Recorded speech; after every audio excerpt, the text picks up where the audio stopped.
Yeah. Yeah. That does feel pretty good. So a while back, I was in Turkey. I was in Istanbul to do a workshop for a group of HR managers from different companies.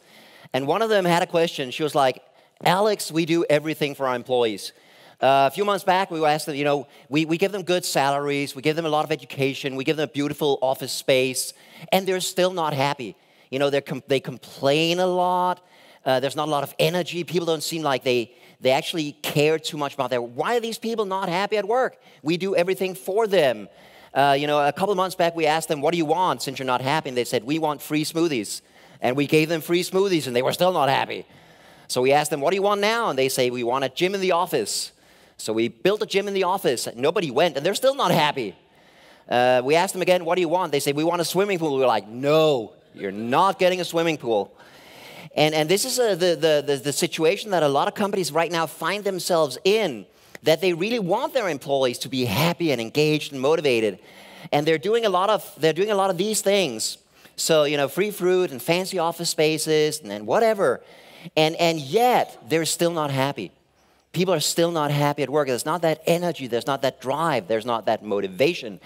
And my contention, my argument is that you can have a workplace where you do every single one of these things, and it's still not a happy workplace, because these are not the things that make us happy at work.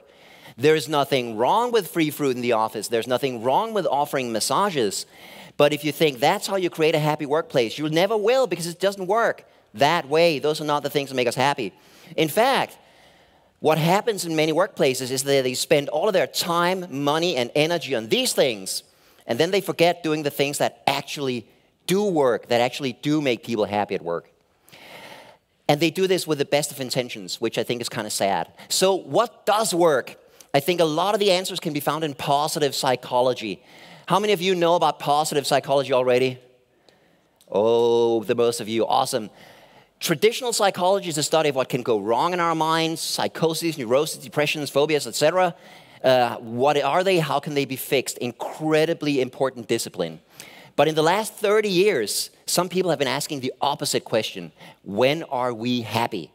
When do we thrive? When do we feel good? And that's the study of happiness. That's the study of positive psychology. It's absolutely fascinating, and it's very evidence-based. This is not guesswork. This is based on actual research done around the world. So what I want to present here are what I believe are the 5 most important findings from positive psychology that apply in the workplace. And I believe that if we know about these 5 and we follow these 5, then we can actually make people happy at work. And this is really good news, because if all of this, all of these things, the free fruit and the fancy office space and the gym, if those were what makes people happy at work, then happiness at work would be only for very few workplaces, only the workplaces who can actually afford all of this, because all of this is hugely expensive.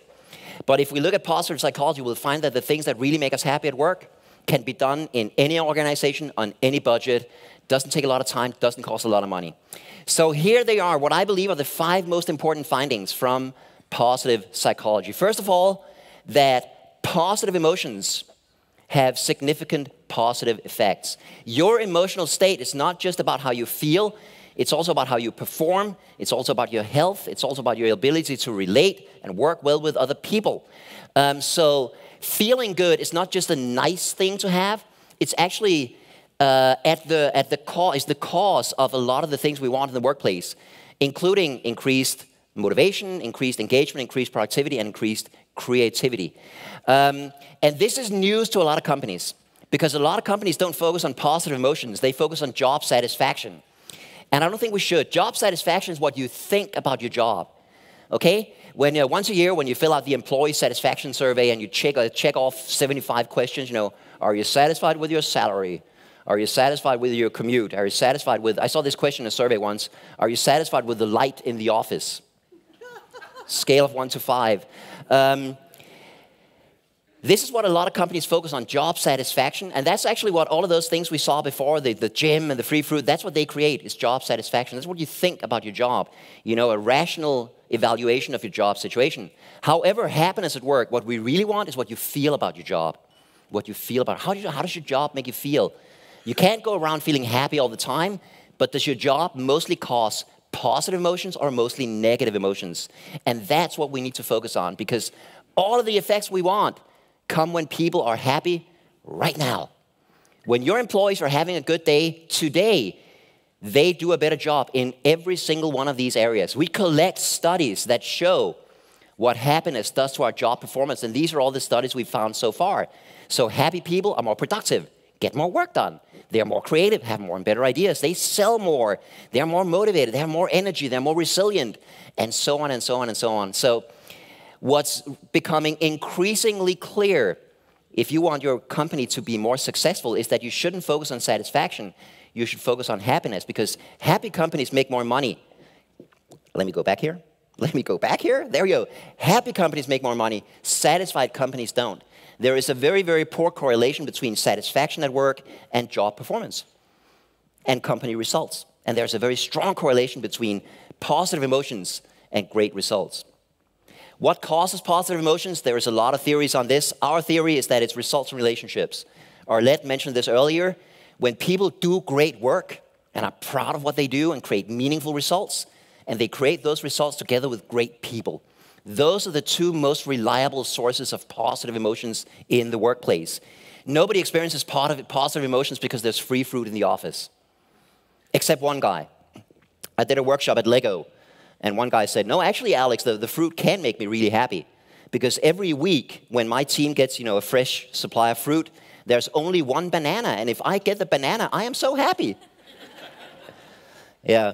So my tip, based on this finding, is that we need to focus less on job satisfaction, compensation, perks, and titles, and more on the things that actually make people feel good at work, experience positive emotions, and those are results and relationships. Let me show you an example. This is from Lego. Now, last year, Lego had, once again, best result ever. They're now the most valuable toy brand in the world. And, when you're the CEO and you're presenting this, you can do it in a dry and boring way, or you can actually use this to create the feeling of results and relationships by celebrating it with your employees. So here's what the CEO of Lego did when he announced the result. It is another record-breaking year, the best year ever for the Lego Group. So just like at the Oscars, or just like in the movie theaters this last year, we are also dancing and singing and saying, everything is awesome, everything is cool when you're part of the team, everything is awesome when you're living in a dream. So it has been a great year. Isn't that amazing? That is so cool.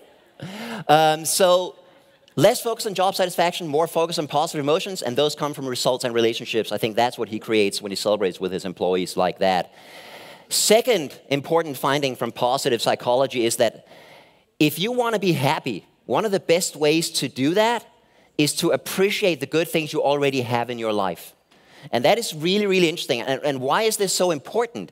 It's because otherwise we fall prey to something called negativity bias.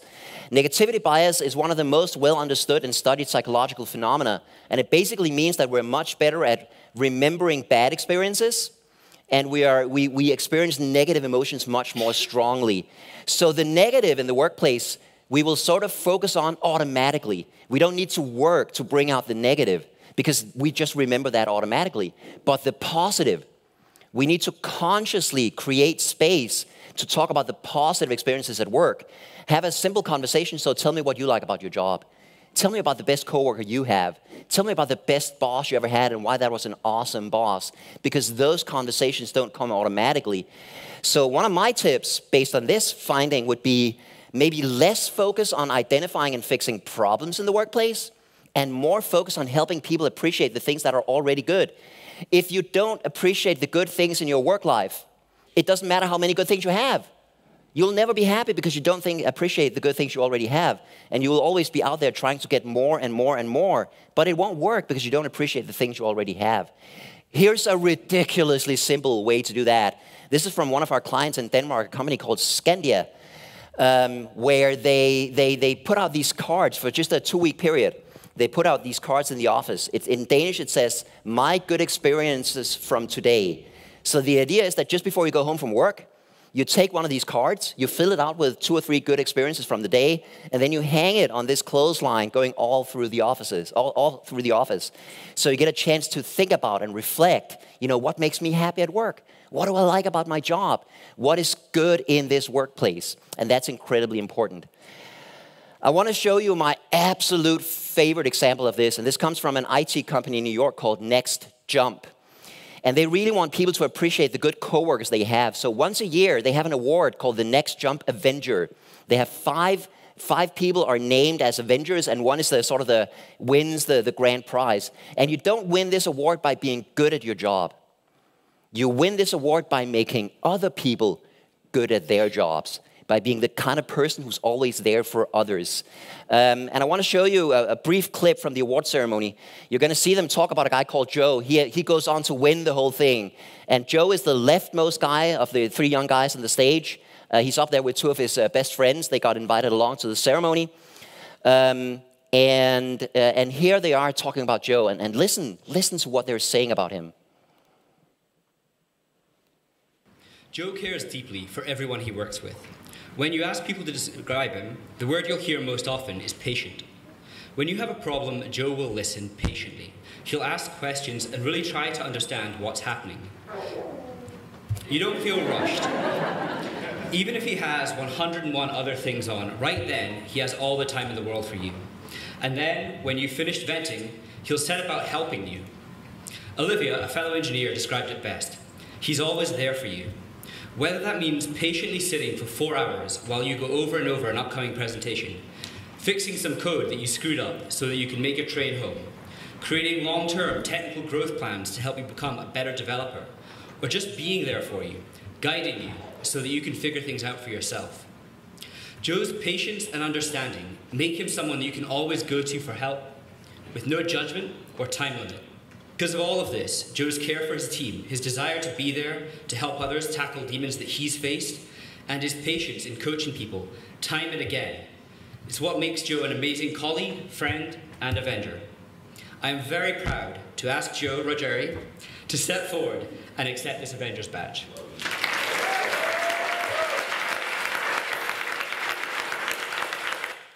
Isn't that beautiful? If you want to create better teamwork, instead of pointing out all the examples of bad teamwork and saying, don't do this, you can talk about the things that already do work and all the things we have that we're happy about and that we want more of. And that is one of the fundamentals of happiness. Finding number 3 that I want to share is one of my favorites, is small actions can have large effects. And very often when we think about happiness at work and how do we create a happy workplace, we think in terms of really big projects, right? We have this massive summer party, it's going to cost a huge amount of money, going to invite everybody along, and that's a huge project.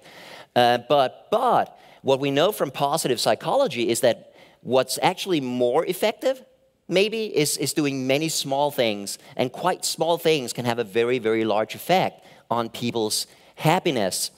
So I would urge you to think less in terms of a few big activities and maybe more in terms of many small activities. Let me show you again an example, because I love to get practical. This is from IKEA, one of our favorite clients and a company that focuses a lot on making their employees happy. So this is a praise wall where coworkers can praise each other. This hangs in one of their warehouses on the way to the cafeteria, so everybody passes by here at least once a day. And the idea is very simple. If you want to praise one of your coworkers, you take a card, you write on it why you want to praise them, and you put it on the wall. And they had that up for 2 weeks, and that was it. And then they moved on to the next thing, and the next thing, and the next thing. This takes no time, it costs no money, and it actually creates a lot of happiness. Maybe just as much happiness as a massive summer party with a huge budget. So many of these small things, instead of thinking in terms of a few big events, think in terms of many small events. Next, finding number 4, is that unexpected activities can have very, very large effects. And our lad showed Karsten earlier, who showed up in the morning and did this with their employees, right? Greeted everybody like this with a free breakfast. I think that's a fantastic example of creating happiness at work. Nobody knew they were going to do this. They just did it. So what's kind of interesting is that many of the initiatives that we make in an organization to make people happy at work are scheduled way in advance. Everybody knows there's a summer party coming. Everybody knows there's free breakfast every Monday. Everybody knows there's a Christmas party. Everybody knows there's a Christmas present. And so these things work, but they don't work as well as the unexpected things. It turns out that our brain likes positive surprises. And that's the finding from positive psychology. That when something nice happens to you that you expect, it makes you a little happier. But when something nice happens to you that surprises you, it makes you a lot happier. And we can use that at work to do more surprising, unplanned, new activities. Now, Carsten and Carsten know this. They did this one Monday, and then they didn't do this again. Because they know that if you do it again, it won't have the same effect.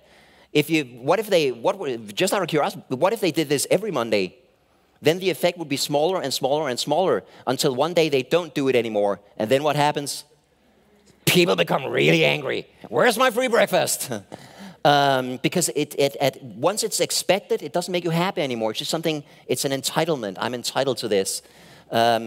So think more in terms of surprising activities. So a couple of months later, when it was Christmas, they loaded up this cart with dessert and went around to every desk and into every meeting and served up, this free dessert that we eat in Denmark around Christmas time called risalamande. So think in terms of small, unexpected, random activities. And the fifth and final tip I want to share is that if you really want to be happy, the best thing you can do is make someone else happy. And this is a finding they've found again and again and again in positive psychology, is that when we do nice things for ourselves, it makes us a little happier. But when we do nice things for somebody else, it makes us a lot happier. And by the way, it also makes that person happy. Just to mention one experiment they did, they took a group of American college students. A lot of the research in positive psychology is done on American college students because American college students will do anything for $20, okay? So they took half the people and gave them $20 and said, spend this $20 on yourself. And then they took the other group and say, spend this $20 on someone else. Take a friend out for coffee, take a friend to the movies, but spend it on somebody else. And then they measured their happiness before and after. And it turns out that the people who spent the money on somebody else became much happier, had a much larger effect. So this idea that we want to be happy, but we also want the people around us to be happy is one of the fundamentals of positive psychology. And I think it says something incredibly positive about us human beings as a species. There are a ton of experiments on this. I want to show you my favorite. In this experiment, they take a young child, a toddler, and put the toddler in a room with a parent. The parent does nothing. The parent is just there to make sure that the child feels safe and comfortable. And then there is an adult in the room who needs help in some way. And then you see what the child does, completely unprompted, without telling the child to do anything. And here's an example.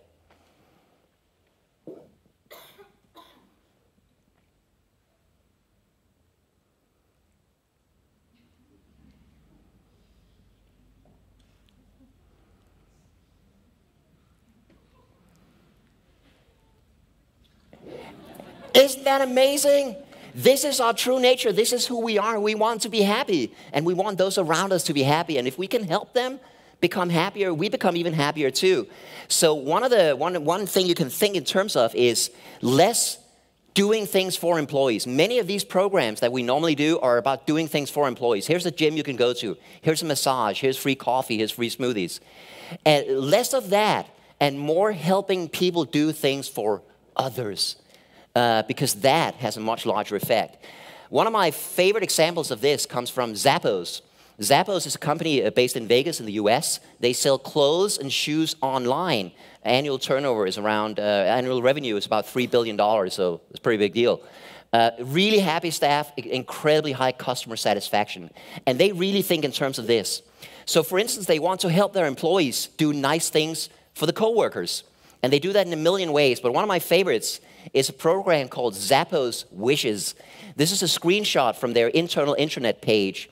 And if you're an employee at Zappos, you can go on there and you can make a wish. So for instance, this country and western star is playing in Vegas next week. It's sold out. I really want to get tickets. Can somebody help me? Or it can be something more serious, like I just moved to Vegas with I'm a lone parent with a child. I got an apartment, but I have no furniture. Can somebody maybe, lend me a bed, maybe a table and some chairs? And then you can make a wish. And then, as an employee at Zappos, you can go on there, you can say, grant a wish. And you can say, yeah, I know the guy who arranged that concert. I can get you tickets. What happened with the parent who'd moved to Vegas was actually somebody said, I have some extra furniture. I'll give it to you. And she got, her entire apartment furnished just by people granting that wish. I love that program, and it really makes deep connections between Zappos employees. They have another one in a similar vein. Let's say you work at Zappos and suddenly you discover that somebody has a birthday today, and you're like, oh my God, I want to do something nice for that person. You can actually go to the HR department, they will sell you balloons or banners or whatever you want. And I kid you not, the program is called Balloons and Shit. Package number 1 Mylar balloon, 4 latex balloons, yada yada. And you can buy a package and then you can celebrate your coworker. They also help their employees do nice things for the customers. This is not just about the employees, the coworkers, also about the customers. For instance, they encourage their employees to write nice handwritten letters to customers. Here's a letter saying, we're so happy you're one of our customers. And they do this all the time. They can send a customer flowers if they want. And again, making the customer happy makes you happy. And on top of that, so for employees, for customers, but also for the community, there are a lot of homeless people in Vegas. It's a huge problem. And they do a lot of work with homeless people and with other people in need. And here's a brief clip from a thing they did in Vegas, where they invited all the homeless in the city to come in, and they would get a Thanksgiving dinner and a free pair of shoes. And here are some images from that. Great day planned for you. We're going to be able to provide you a brand new pair of shoes, be able to provide you a brand new pair of socks, and be able to provide you a wonderful Thanksgiving feast. Yes, yes. And the line was long, but I knew it would be because everybody wanted to go. Well, one of the things is we need shoes. Of course, I have one leg, so I need 8 shoes, but I like styling anyway,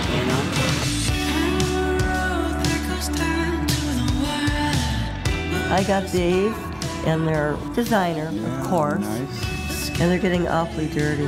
But what are you going to do? I live in a shelter, right? So all of the employees at Zappos were invited to come work at that event. Helping people pick shoes, helping serve the food, helping people in the line, and so on. So this idea that instead of doing things for people, you help them do things for others, will make them much, much happier. It's also much more meaningful. So this is sort of the slide, and you could look at, what are you doing for your coworkers, for your employees? What's your company doing for its people?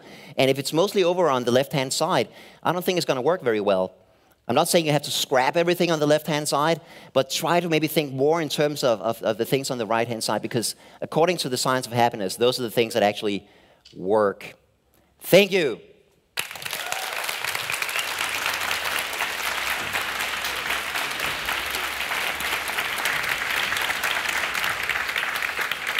Why don't you turn back to that slide? Sure.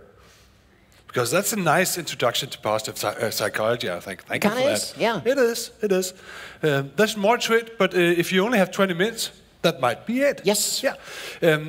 You talked about the benefits of positive psychology, of implying that in the workplace. Yeah. But positive psychology is also very often misunderstood.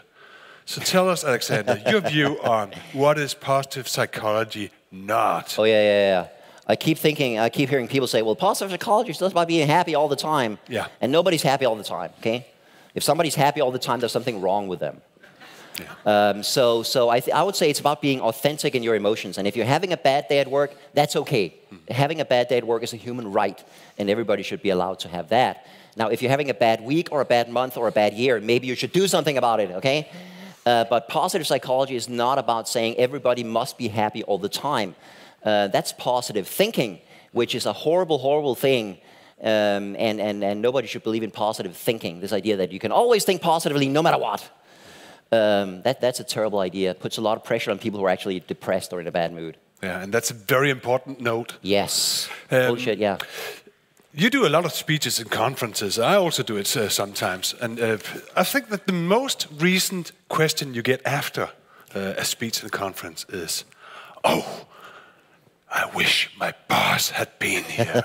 Because my boss is not into this. He does not even know about it, and he's not even interested. Actually, he's quite unhappy. And he is contagious. He's spreading his bad behaviors, his negative attitudes. Hey, when I look at you, I can see that you know what I'm talking about. Hey, yeah. So when these people come home and want to implement some of this, and their boss is not into it, how would you handle that? I would say there are two arguments you can use. And one is that happy companies make more money. The science is very clear on this for all the reasons that I showed earlier. And what you can do that's very effective is find out what is your boss's pain points? What's keeping them up at night? Maybe employee turnover is very high. You know, we're losing all of our best employees to the competition. And you can say, well, if we make people happier, they will stay longer. Maybe absenteeism is very high. And we know that when people are happy at work, they become sick less often. Maybe, you know, customer satisfaction is down. You know, customers are leaving. And you can show, well, if employees are happy, the customers will be happy and they will stay with us longer. So find out what their pain points are and show how happiness at work can address this. That's sort of one argument, that this, you know, happy companies make more money. The other argument is more ethical, in that, you know, unhappy companies ruin people's lives. If we run a company where people are miserable most of the time, spend a lot of time experiencing negative emotions, that affects their health, it affects their careers, it affects their private lives, their relationships. Every aspect of their lives is negatively impacted by hating people's jobs. And you can look your boss in the eye and say, is that the kind of company you want to run? Is that the effect that you want to have on your employees? And if your boss says, yes, that's exactly what I want, then it's time to quit and look for a new job. And if the boss says, no, I don't want that, then, well, let's do something about it. Here are some really simple, cheap things we can do that don't take a lot of time and don't cost a lot of money. So that's number one, you can try to convince your boss. Yes. But one thing nobody should forget, you are the chief happiness officer in your own life. Oh, yeah. And it's your responsibility to take care of your happiness. Only yours. Thank you. Thank you. Thank you, Alexander.